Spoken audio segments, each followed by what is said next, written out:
Ya estamos de vuelta y ahora hacemos un enlace con nuestra compañera Carolina Leverón, quien hace un balance sobre el mensaje de los 100 días de gestión del presidente Jimmy Morales. Un experto señala que el gobierno inició de manera improvisada. Carolina, buenas tardes, adelante. Así es, un analista político y un experto en temas de seguridad dan lectura al discurso de 100 días que el presidente Jimmy Morales salió el día de ayer dando, en el que resaltan que aunque 100 días es muy corto para medir el desempeño de un gobierno, este sí debe iniciar a marcar las pautas en temas fundamentales como educación, salud, seguridad y corrupción, algo que la administración de Jimmy Morales se mantiene en desapruebo, señalan estos expertos, quienes indican que ante la ausencia de un plan de gobierno, las acciones del gobierno de Morales han sido más reactivas. Inicialmente el discurso parte de una victimización. Recibimos el país en ruinas, no hay dinero, para luego pasar a supuestos logros, como por ejemplo presentar como logro el pago de una deuda. El pago de una deuda no es un logro, tal vez es un mecanismo para conseguir otros logros. Incluso el pago de la deuda se hace a costa del presupuesto del 2016. Es estar simplemente difiriendo los problemas posteriores que va a tener de orden presupuestario. Y lo preocupante es que no hay un rumbo. No hay por ejemplo, cuando él establece que ya se dio con la hoja de ruta para atender el primer nivel de atención en salud, pero hay que darla a conocer porque no conocemos cuál es esa hoja de ruta.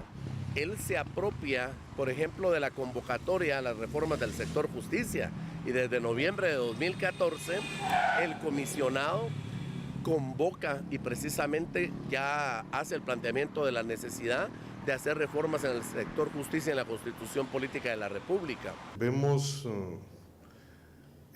positivamente dos acciones recientes que ha impulsado el presidente en esa línea. Primero, haber solicitado la prórroga del mandato de la Comisión Internacional contra la Impunidad y, como representante del Estado, sumarse al gran diálogo nacional por la reforma de la justicia. Sin duda alguna, ambas acciones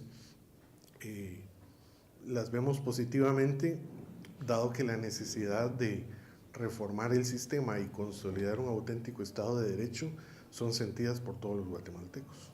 Y varias instituciones serias, incluso algunas en consorcio, han hecho sus propuestas para alcanzar esta reforma. De manera que no es que surja en este gobierno, sino que ha surgido en años atrás. Calderón ve peligroso que el presidente Jimmy Morales esté rodeado por un entorno en pugna por intereses de sectores militares y de civiles, por lo que hace un llamado al mandatario a rodearse de la sociedad civil en la toma de decisiones. Por una Guatemala en paz, Carolina Leverón y Byron Secaida. Y en los próximos días el Congreso podría conocer el antejuicio del magistrado de la Corte Suprema de Justicia, Douglas René Charchal, que al igual que el expresidente Otto Pérez y la exvicemandataria deberán integrar una comisión pesquisidora por sorteo. Dulce Rivera, buenas tardes, adelante. Gracias, William. Muy buenas tardes. La Junta Directiva del Congreso analiza en qué momento incluir dentro de la agenda legislativa el antejuicio en contra del magistrado de la Corte Suprema de Justicia, Douglas Charchal, y es que actualmente se encuentran en sesión permanente. Sin embargo, sí hay una intención de que este tema sea conocido por el Pleno antes del receso parlamentario, para que así el Pleno integrado sea quien, por sorteo, integre la comisión pesquisidora, que deberá llevar todo el procedimiento y finalmente determinar si es recomendable o no retirarle el antejuicio a este magistrado. De acuerdo con un analista político, pues considera que los diputados así lo harán teniendo en cuenta los antecedentes del caso y que es uno de los casos más impactantes en la historia del país. Yo no sé si va a ser muy similar al caso de Otto Pérez Molina en términos de tiempo. Lo que sí me parece prudente señalar es que todos estos casos están siendo palpables y sensibles para la ciudadanía. Vimos en el 2015 que un actor fundamental y un aliado indispensable para la CICIG, para el MP y para todo el cuerpo jurídico justamente fue la ciudadanía, manifestada en la plaza.